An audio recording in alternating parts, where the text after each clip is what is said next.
India's Q4 GDP growth has plummeted to 3.1%.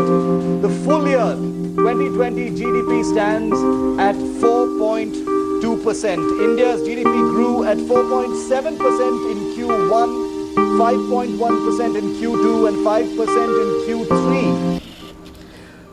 WhatsApp guys, আশা করছি তোমরা সকলে খুব ভালো আছো এবং হয়তো আমার আগের ভিডিওটা তোমাদের খুব ভালো লেগেছে। আজকের ভিডিওর টপিক হচ্ছে জিডিপি।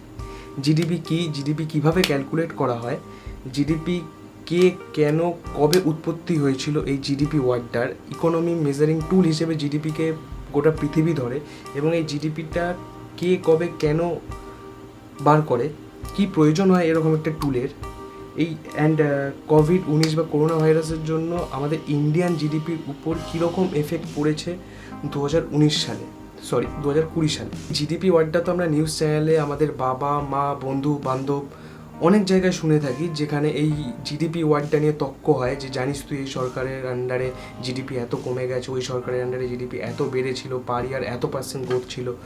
তো এগুলোর মানে কি, জিডিপি এত গ্রোথ ছিল মানে কি? অ্যান্ড তাছাড়াও আমাদের মধ্যে ম্যাক্সিমাম মানুষই জানে না যে জিডিপির ফুল ফর্মটুকুনি কী। তো খুব একটা ইম্পর্টেন্ট টপিক এই জিডিপি বিষয়ে আমাদের সকলের জানা উচিত। জিডিপি, গ্রস ডোমেস্টিক প্রোডাক্ট, এটা হলো জিডিপির ফুল ফর্ম। আগেকার দিনে একটা রাজা মহারাজার সম্পত্তি দেখলেই বোঝা যেত যে সেই দেশ বা সেই রাজ্যের ইকোনমি কেমন চলছে। বাট এখন নতুন যুগে সেরকম তো রাজা মহারাজা বলে কিছু নেই। তো জিডিপির মতো একটি মেজারিং টুল থাকা প্রত্যেকটি দেশের পক্ষে খুব ইম্পর্টেন্ট।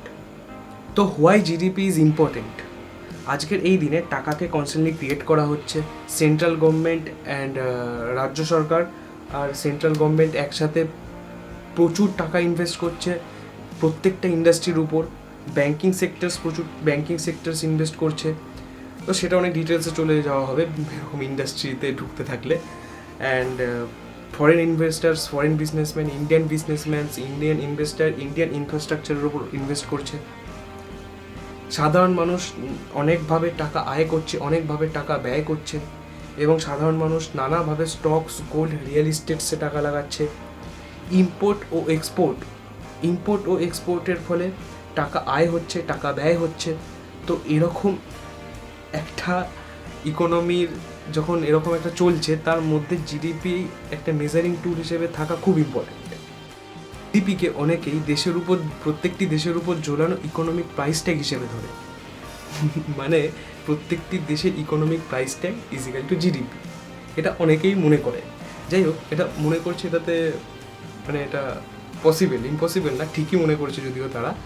যাই হোক, তো এখন প্রশ্ন হচ্ছে যে জিডিপি ইকোনমিক্সটা ক্যালকুলেট কীভাবে করে।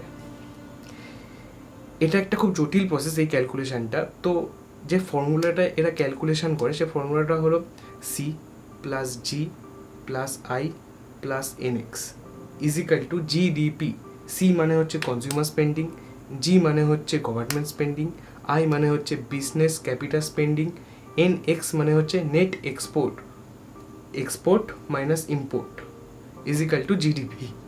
শুনে এটা খুব কমপ্লিকেটেড লাগছে, খুব স্বাভাবিক, মানে এটা জটিল লাগা, কারণ কি প্রসেসটাই খুব জটিল। এটাকে যদি আমি একটু সহজ করে বাংলায় পুরোটা বলি, যে টাকা আমরা অল গুডস অ্যান্ড প্রোডাক্টস কিনতে খরচ করছি, গভর্নমেন্ট প্রত্যেকটি সেক্টরের উপর যে টাকা খরচ করছে, অ্যান্ড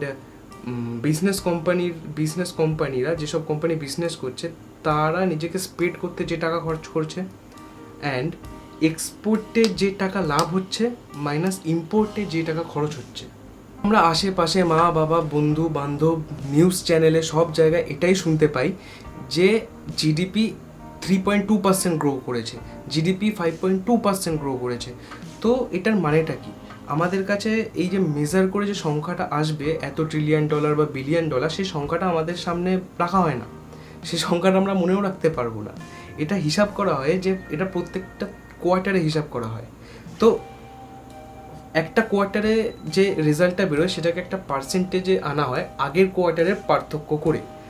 তো তখন দেখা হয় যে আগের কোয়ার্টারে হয়তো 3.2% গ্রো করেছিল, সেটারও একটা আলাদা হিসাব আছে। 3.2% গ্রো করেছিল জিডিপি, মানে আগের কোয়ার্টারে জিডিপি হয়তো 1 লাখ ছিল, এখন হয়তো জিডিপি হয়েছে 1,20,000। তো তখন জিডিপি বেড়েছে। তো সেটাকে একটা পার্সেন্টেজ দিয়ে সেটাকে হিসাব করা হয়, অ্যান্ড সেইটাকে আমাদের নিউজ চ্যানেলে, আমাদের মিডিয়া, মা বাবার মুখে শুনে থাকি যে 3.2% গ্রো করছে, 5.2% গ্রো করছে, 6.2% গ্রো করছে। জিডিপির হিস্ট্রিটা কি, জিডিপি কে বার করে, কেন বার করে, কীভাবে এই জিডিপির উৎপত্তি হয়? তো সত্যি কথা বলতে আমি তোমাদেরকে আগে যে ব্যাপারগুলো বললাম সেগুলো আমি আগে থেকে জানতাম, কিন্তু এই ভিডিওটা বানানোর যখন আমি জিডিপির হিস্ট্রি নিয়ে রিসার্চ করলাম, তো আমার জিডিপির হিস্ট্রিটাই সব থেকে ইন্টারেস্টিং লাগলো। তো সত্যি কথা বলতে আমার হিস্ট্রি একদম ভাল লাগে না, একদম অখাদ্য সাবজেক্ট লাগে। কেউ যদি হিস্ট্রি স্টুডেন্ট হয়ে থাকো আমি খুব দুঃখিত, আমি সত্যি কথা বলছি, আমার সত্যি খুব অখাদ্য লাগে। তবুও আমার জানি না কেন আমার জিডিপির হিস্ট্রিটাই সব থেকে বেশি ইন্টারেস্টিং লাগলো এই ক্ষেত্রে। খুব রেয়ার কেস আমার সাথে, যদিও যাই হোক। তো 1930s তখন ফ্র্যাঙ্কলিন রুজভেল্টের টাইমে যখন ইকোনমিক ডিপ্রেশন চলছিল ইউএসএতে, তখন ইউএসএ গভর্নমেন্ট একটা টিম তৈরি করে, যেই টিম ইউএসএর 1929, 1930 অ্যান্ড 1931-এর ন্যাশনাল ইনকামের একটা আন্দাজ লাগাবে। তাদের কাছে তখন জিডিপি বা জিডিআই কোনো কিছু এরকম কোনো রুল তাদের কাছে ছিল না, যেই রুল দিয়ে তারা এটা মেজার করতে পারবে। তো তাদেরকে জিডিপি নামক একটি রুল বানাতে হয়। তারা কি করে, তারা একেবারে ছোট থেকে ছোট জায়গায় গিয়ে কৃষকদের সাথে কথা বলে, ছোট থেকে ছোট ফ্যাক্টরি, মাইনিং সব জায়গায় গিয়ে রিপোর্ট সংগৃহীত করে একটা খাতায় নেয়, নিয়ে সেটা ওয়াশিংটনে ডিপার্টমেন্ট অফ কমার্সে পাঠিয়ে দেয়।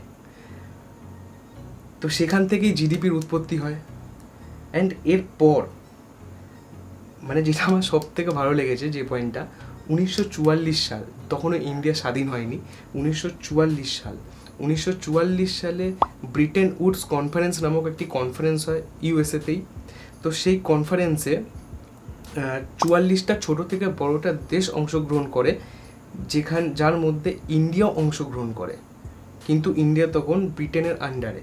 তখন রিজার্ভ ব্যাংকের গভর্নর সিডি দেশমুখ, এই লোকটার ব্যাপারে আমি যখন রিসার্চ করলাম, সত্যি অসাধারণ লোক। এই লোকটার ব্যাপারে পারলে তোমরাও একটু রিসার্চ করো। তো এই সিডি দেশমুখও যোগদান করে এবং ইন্ডিয়া 1944 সালে জিডিপিকে ইকোনমি মেজারিং টুল হিসেবে নিয়ে নেয়।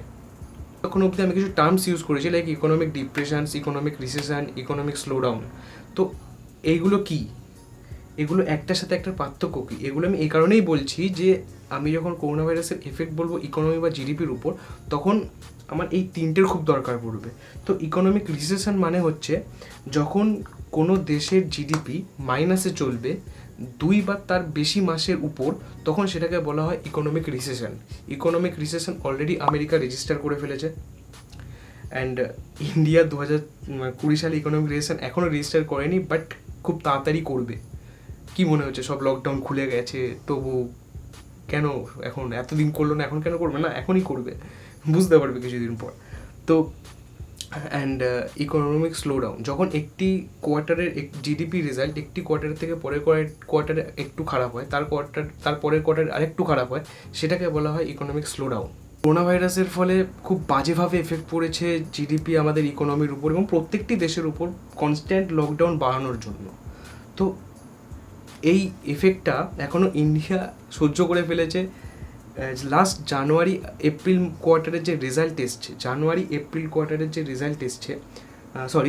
মার্চ কোয়ার্টারের যে রেজাল্ট এসছে সেই রেজাল্ট অনুযায়ী ইন্ডিয়ার জিডিপি গ্রোথ রেট ছিল 3.1% গ্রোথ রেট ছিল জিডিপির ইন্ডিয়ার। তো এখনও অবধি লকডাউন শুরু হয়েছে মার্চ মাসের শেষের দিক থেকে।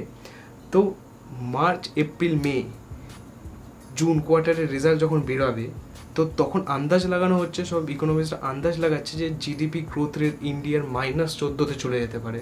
ভিডিওটা যদি তোমাদের খুব ভালো লেগে থাকে, তোমরা যদি বুঝে থাকো যে জিডিপি কী, তাহলে তার জন্য একটা লাইক করে দিও প্লিজ।